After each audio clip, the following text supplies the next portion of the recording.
હાલો મિત્રો, આજના બ્લોગમાં ભગુડા 28મો પાઠ ઉત્સવ ના આપણે દર્શન કરવાના છે. તો સાથે મળીને માતાજીના દર્શન કરીએ, માં ભગુડાવાળીના મોગલમાના.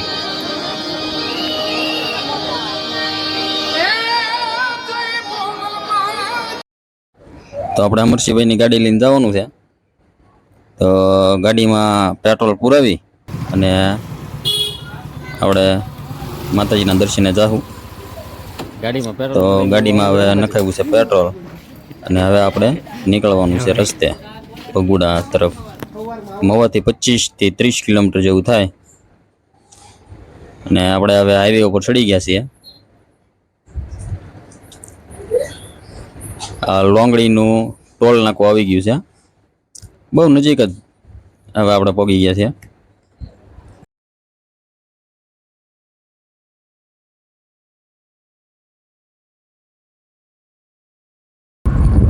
તો મિત્રો તમે જોઈ શકો છો માતાજીની ધજાઓ ફરકવા મળી છે. આલી 6-7 કિલોમીટર આગું છે પણ ધજાઓ ફરકવા મળી છે માતાજીની. ડેકોરેશન બહુ સારું કરેલું છે. તો હું તમને મંદિરે જઈ અને માતાજીના દર્શન કરાવીશ.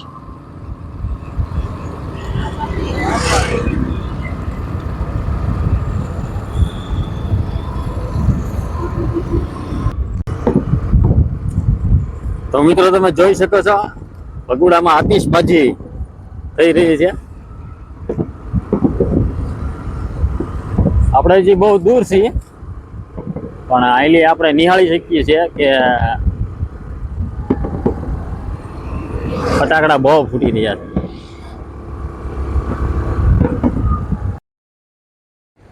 તો હવે આપણે ગાડી થોડીક ફાસ્ટ કરી અને આ નજારાનો આનંદ લેવા વહેલાહેર પોગાય એમ કરશું. તમે ફટાકડા જોઈ શકો છો, બહુ સુપર નજારો છે આ.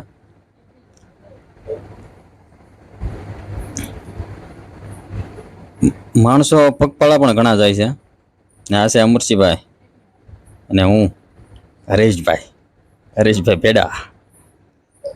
તો હવે ખોડિયાર ધામ છે આ, જે ભગુડાની આગળ આવેલું છે. તો હવે અહીંથી 1.5 કિલોમીટર જવું છે ને તમે આ જોઈ શકો છો લાઇટનું ડેકોરેશન તો બતાવવા મળ્યું છે. ઉપર માતાજીનું મંદિર પણ લાઇટથી બહુ શણગારેલું છે, સારું. તો 1 કિલોમીટર આગું તો અહીંયા વાહન પાર્કિંગ છે. તો હવે આપણે પાર્કિંગની બહુ નજીક પહોંચી ગયા છીએ.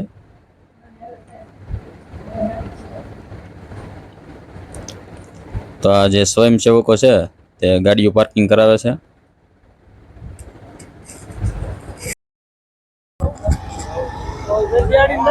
આ બધા સ્વયંસેવકો છે જે ગાડીઓને પાર્કિંગ કરાવે છે.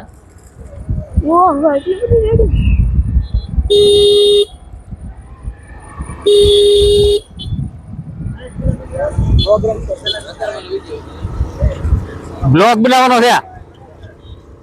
ઓકે, અત્યારનો વિડિયો. તો પાર્કિંગ તો ચારે બાજુ છે પણ આપણે આ પાર્કિંગમાં ગાડીઓ મેકવાની છે. તો અમરસિંહભાઈ અને અમારા મિસ્ત્રી હર્ષદભાઈ બે ગયા છે ગાડીઓ મેકવા અને આ છે હર્ષદભાઈ મિસ્ત્રી.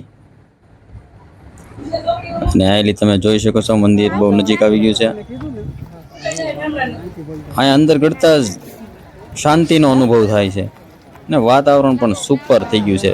નગર મહુવામાં તો ગરમી બહુ હતી ભાઈ, ને અહીંયા પોતા ઠંડક મહેસૂસ થાય છે. એટલું પબ્લિક હોય ને ઠંડક મહેસૂસ થાય એટલે બહુ સારી વાત કહેવાય. તો ભગુડા ધામમાં આપણે લીધી પ્રસાદી. પ્રસાદી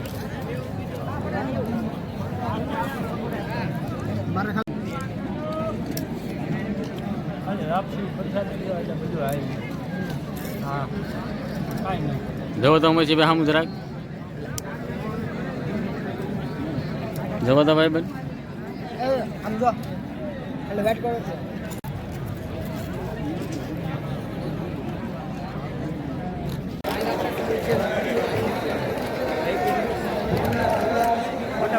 યાદવની અંદર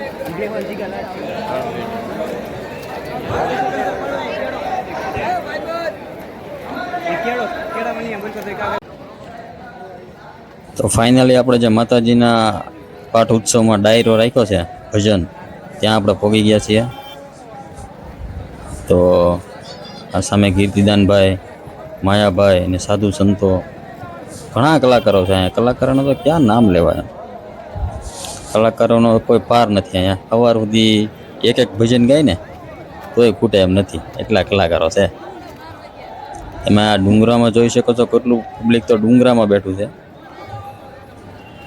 આખો ડુંગરો માણસોનો ભીરો છે. અને તમે હેઠે પણ જોઈ શકો છો કેટલું પબ્લિક છે. તો હવે આપણે અહીંયા ઘડીક ડાયરાનો આનંદ લઈ અને જઈશું મંદિર તરફ માતાજીના દર્શન કરવા. ને આ રસ્તાને જે ડેકોરેશનથી શણગાર્યો છે એ એકવાર જોયા જેવો છે.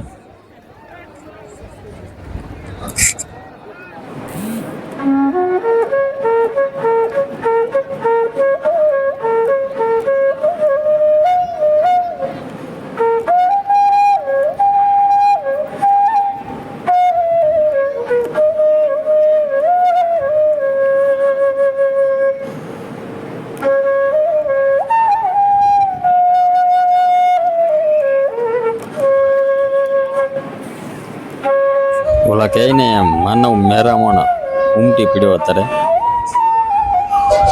બહુ પબ્લિક છે હવે. હું તો એમ કહું એટલામાં એકે પ્રોગ્રામ અવડો મોટો નહીં થતો હોય.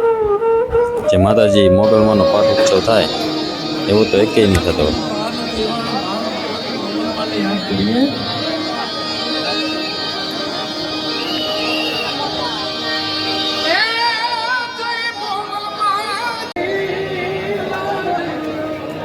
મંદિર આખું ફૂલથી શણગારેલું છે. માતાજી પણ ફૂલથી બનાવેલા છે, તમે નિહાળી શકો છો.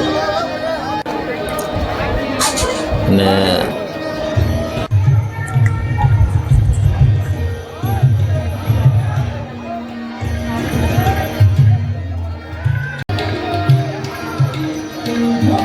હા, કેમેરાની તો છૂટી નથી, શૂટિંગ ઉતારવાની, પણ છતાં અમે થોડું ઘણું ઉતાર્યું છે. આ બધા અમારા ભાઈબંધો જે આવ્યા છે આ છે યજ્ઞશાળા. અહીંયા હવન ને એવું થાય માતાજીના.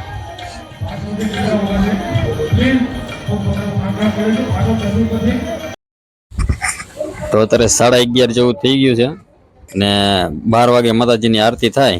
તો આપણે આરતીનો લાભ પણ લેવો છે.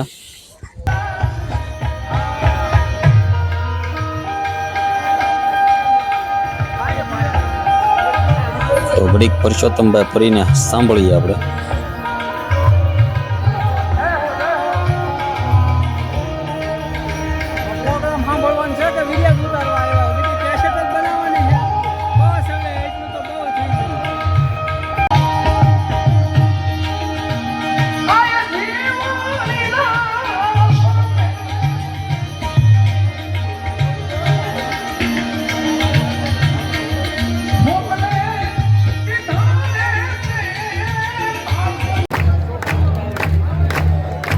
હવે આરતીનો સમય થઈ ગયો છે અને આપણે બેસી ગયા છીએ આરતીમાં.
અંદર ફાઇનલી શૂટિંગ નહોતા ઉતારવા દેતા, પણ આપણે જગદીશભાઈ ની આપણને મળ્યા, જે સ્વયંસેવકમાં અત્યારે છે, તે આપણા ખાસ મિત્રો છે બધા. તો તેઓએ કીધું થોડીક શૂટિંગ ઉતારી લો, તો આપણે ઉતારી લઈએ છીએ અને માતાજીના દર્શન કરી ગયો હતો.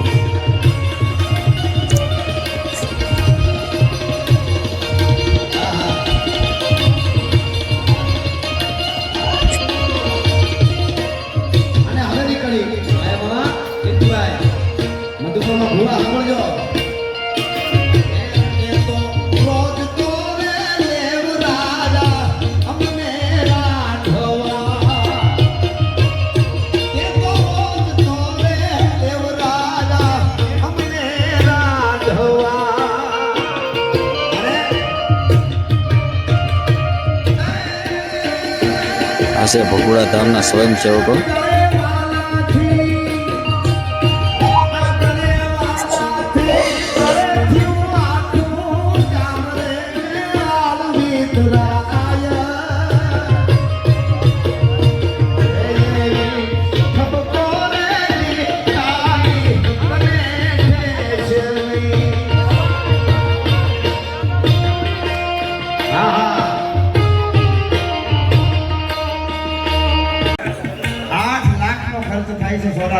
આ છે મેન મંદિર. માતાજીના તો દર્શન નહીં થાય, કેમ કે બહુ પબ્લિક છે આડું.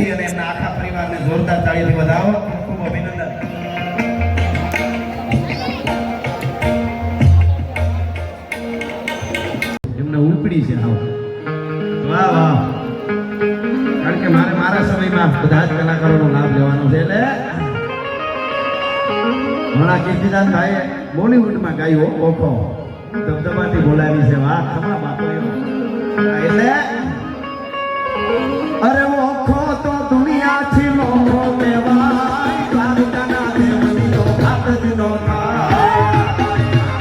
તો રાજભાઈ તો સ્વયંસેવકોને પણ મોજ લાવી દીધી.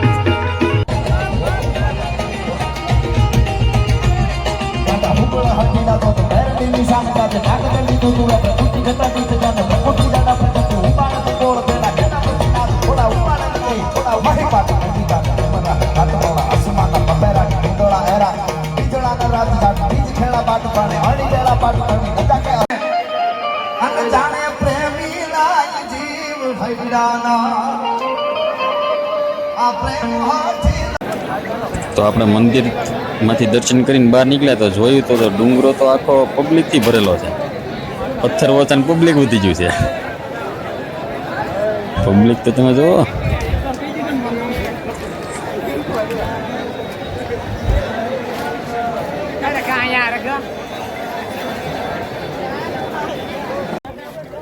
હાલો મિત્રો, આપણે 28મા પાઠ ઉત્સવનો તમને દર્શન કરાવ્યા. વિડીયો સારો લાગે તો લાઈક, સબસ્ક્રાઈબ અને શેર કરો. તો જય મા મોગલ. જય મા મોગલ.